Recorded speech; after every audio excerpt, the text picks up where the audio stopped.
নমস্কার, কেমন আছেন বন্ধুরা? আজ আমি যাচ্ছি নর্থ কলকাতার খুব বিখ্যাত সিদ্ধেশ্বরী কালী মন্দিরে।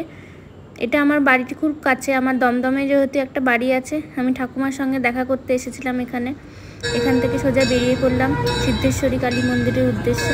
পৌঁছেও গেলাম, উবারে করে গেছি। এই দেখুন মা, একে উত্তর কলকাতার গিন্নি বলা হয়। আর অপোজিটেই আছে এখানে একটা খুব বিখ্যাত শিব মন্দির। সেই শিব মন্দিরেরও ছবি আপনাদের দেখাবো। দেখুন কি সুন্দর লাগছে মাকে। ইনি হচ্ছে সিদ্ধেশ্বরী দেবী।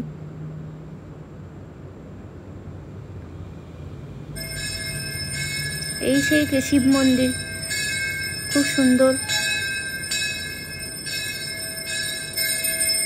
সিদ্ধেশ্বরী কালী মন্দিরের অপোজিটেই আছে এই শিব মন্দির। এখানে সীতা রাম লক্ষ্মণের মূর্তিও দেখতে পাবেন।